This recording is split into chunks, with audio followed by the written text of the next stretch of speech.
ಬಡವರಿಗಾಗಿರುತ್ತಿರುವಂತಹ ಬಡ ದುಡಿಮೆಗಾರರಿಗಾಗಿರುತ್ತಿರುವಂಥ ರೈಲ್ವೆ ಇವತ್ತು ಏನಾಗಿಬಿಟ್ಟದಪ್ಪ ಅಂದ್ರೆ ನಿಷ್ಕಾಳಜಿ ಒಳಗಾಗಿ ಮೊದಲಿದ್ದಂತಹ ಒಂದು ಕಾಳಜಿ ಇಲ್ಲದಂಗಾಗಿ ಮತ್ತು ದರಾನು ಸಾಕಷ್ಟು ಹೆಚ್ಚಾಗಿ ಇವತ್ತು ಇಡೀ ದೇಶದ ಬಡವರ್ಗ ಇವತ್ತು ಇನ್ನೊಂದು ಪ್ರಯಾಣಕ್ಕೆ ಹೋಗುವಂಥ ಸ್ಥಿತಿ ಒಳಗಿಲ್ಲ. ಯಾಕಂದರೆ ಬಸ್ ದರ ಯಾವತ್ತೇ ಇರೋದು, ಬಸ್ಸುಗಳು ಸಹಿತ ಒಂದು ರಾಜ್ಯ ಡಿಫ್ರೆಂಟ್ ಆಗಿಬಿಟ್ಟದ. ಇನ್ನುಳಿದ ಯಾವುದೇ ಒಂದು ವಾಹನದಲ್ಲಿ ಹೋದರೂ ಇವತ್ತಿನ ಪರಿಸ್ಥಿತಿ ಭಾಳ ಗಂಭೀರ ಅದ. ಇಂಥ ಪ್ರಸಂಗದಲ್ಲಿ ಒಂದು ಕಡಿಮೆ ದರದ ಇದ್ದಿದ್ರಲ್ಲಿ ಒಳ್ಳೆಯ ವ್ಯವಸ್ಥೆ ಕೊಟ್ಟಂತ ಹಂಗಂತೇಳಿ ಮೊದಲಿದ್ದಂಥ ರೈಲ್ವೆ ಇಲಾಖೆ ಭಾಳ ಒಳ್ಳೆಯ ಆಡಳಿತ ಕೊಡ್ತಿತ್ತು ಅಂತಲ್ಲ, ಆದರೆ ಇವತ್ತಿನ ರೈಲ್ವೆ ಇಲಾಖೆಗಿಂತ ಫಾರ್ ಬೆಟರ್. ಅಟ್ಲೀಸ್ಟ್ ಸ್ಪಂದನೆ ಮಾಡ್ತಾಯಿತ್ತು. ಇದು ತಪ್ಪದ್ರೆ ಹಿಂಗೆ ಮಾಡಿ ಸ್ಪಂದಿಸ್ತಾ ಇತ್ತು. ಇದು ಸ್ಪಂದನೆಯೂ ಇಲ್ಲ.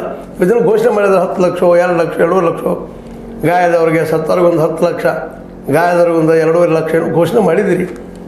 ಇವತ್ತಿನ ದಿನಗಳಲ್ಲಿ ಇವು 2 ಲಕ್ಷ 3 ಲಕ್ಷ ಏನು ಲಕ್ಷಣವೂ ಎಲ್ಲರಿಗೂ ಗೊತ್ತಿದ್ದ ವಿಷಯ ಅದ. ಯಾಕಂದ್ರೆ ಮಾರ್ಕೆಟದಲ್ಲಿ ಹೋದ್ರೆ ಏನು ಪರಿಸ್ಥಿತಿ ಐತಿ, ದವಾಖಾನೆಗೆ ಹೋದ್ರೆ ಏನು ಪರಿಸ್ಥಿತಿ, ದವಾಖಾನೆ ಅಂದರೆ ಆಸ್ಪತ್ರೆಗೆ ಹೋದ್ರೆ ಯಾವ ರೀತಿ ಖರ್ಚು ಬರ್ತಾಯಿದೆ.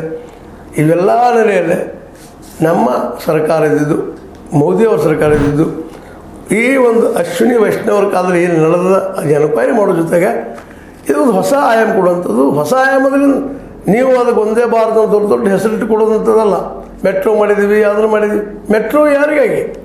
ಬಡವರು ಹತ್ತಲಿಕ್ಕೆ ಸಾಧ್ಯ ಇದೆ ಮೆಟ್ರೋದಲ್ಲ? ಹೌದು, ಜಲ್ದಿ ಆಗ್ತದೆ ಅನ್ನೋ ಕಾರ್ಯ ಮಾಡಿದ್ರಿ. ಇಲ್ಲ, ಬಡವರು ಹತ್ತಕ್ಕೆ ಸಾಧ್ಯ ಇಲ್ಲ. ಅದಕ್ಕೆ ಬಡವರು ಇರೋದು ರೈಲ್ವೆ ಒಂದು. ಆ ರೈಲ್ವೆ ಏನಾದರೂ ಆ ಬಡವರಿಗೆ ಬಿಡ್ರಿ. ಆದಷ್ಟಲ್ಲ ರಿಸರ್ವೇಷನ್ಗಿಂತ ಹೆಚ್ಚಿಗೆ ಬಡವರು ಹತ್ತುವಂಥ ವ್ಯವಸ್ಥೆ ಮಾಡಿದರೆ ಭಾಳಷ್ಟು ಅನುಕೂಲ ಆಗ್ತಾವೆ. ಪಾಪ ಬಡವರಿಗೆ ಒಂದು ಕಡೆಯಿಂದ ಇನ್ನೊಂದು ಹೋಗೋ ಸಾಧ್ಯ ಆಗ್ತದೆ. ಇತ್ತೀಚೆಗಂತೂ ಭಾಳಷ್ಟು ಕಡಿಮೆ ಆಗ್ತದೆ ಬಡವರು ಈ ರೈಲ್ವೇಲಿ ಹತ್ತುವಂಥದ್ದು. ಮತ್ತು ರೈಲ್ವೆ ಅವಘಡಗಳು ಮೇಲೆ ಹೆಚ್ಚಾಗ್ತಾ ನಡೆದಿದ್ದಾವೆ ಆ ಎಲ್ಲ ನೆಲೆಯಲ್ಲೇ. ಮತ್ತು ಈಗಾಗಲೇ ಆ ಒಂದು ಪ್ಲಾಟ್ಫಾರ್ಮ್ ಮೇಲೂ ಅನೇಕ ಬ್ಯಾಗ್ಗಳು ಮತ್ತೆ ಬಿದ್ದಾವ. ಏನು ತೊಂದರೆ ಇದಾಗಿದಂಥ ಒಂದು ಕಲುಷಿತ ವಾತಾವರಣದ ಈ ಎಲ್ಲ ನೆಲೆಯಲ್ಲಿ ಇನ್ನಾದರೂ ನಮ್ಮ ಅಶ್ವಿನಿ ವೈಷ್ಣವ್ ಈ ಒಂದು ರೈಲ್ವೆ ಮಿನಿಸ್ಟರ್ ಅವರು ಈ ದಿಶೆಯಲ್ಲಿ ಚಿಂತನೆ ಮಾಡಿ ಅವರ ಮುಂದೆ ಹೇಳ್ತಾರೆ. ಅದರಲ್ಲಿ 2 ಮಾತಿಲ್ಲ. ಮೋದಿಯವರಿಂದ ರಾಜೀನಾಮೆ ತೆಗೆದುಕೊಳ್ಳೋದಿಲ್ಲ ಅನ್ನೋದು ಸ್ಪಷ್ಟ ಆಗ್ತಾಯಿದೆ. ಆದರೂ ವಿರೋಧ ಪಕ್ಷಗಳು ಕೇಳ್ತಾ ಇದ್ದಾವೆ. ಅಟ್ಲೀಸ್ಟ್ ಮಿನಿಮಮ್ ಒಂದು ಶಿಕ್ಷೆ ರೂಪದಲ್ಲೇ ಇವರ ರಾಜೀನಾಮೆ ಕೇಳಲಿ ಅಂತ ಜನಸಾಮಾನ್ಯರ ಅಭಿಪ್ರಾಯ. ಆದರೆ ಮೋದಿಯವರು ಎಷ್ಟು ಮಟ್ಟಿಗೆ ಎಸ್ ಅಂತಾರ, ನೋ ಅಂತಾರ ಅನ್ನೋದು ಸಹಿತ ಅಷ್ಟೇ ಮುಖ್ಯದ.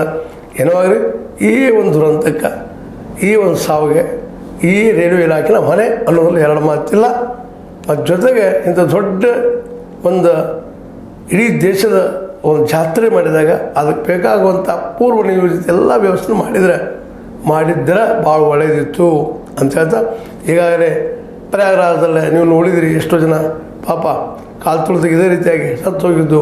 ಅಲ್ಲಿಯೂ ಸಹಿತ ಜನ ಹೆಚ್ಚಾಗಿ ಆಗಿದ್ದನ್ನು ನಾವು ಗಮನಿಸಿದ್ವಿ. ಆಗಾದರೂ ಹೆಚ್ಚಿಕೊಳ್ಬೇಕಾಗಿತ್ತು, ಆಗಲಿಲ್ಲ, ಈಗೂ ಇಲ್ಲ. ಇನ್ನಾದರೂ ಹೆಚ್ಚಿಕೊಳ್ತದನ ನಮ್ಮ ಮೋದಿಯವರ ಸರ್ಕಾರ ರೈಲ್ವೆ ವಿಷಯದಲ್ಲಿ ಅಂತ ಹೇಳ್ತಾ, ಇದು ನಿಮಗೆ ಲೈಕ್ ಆಗ್ಬೋದು, ಲೈಕ್ ಆಗಿರದೇ ಇರ್ಬೋದು.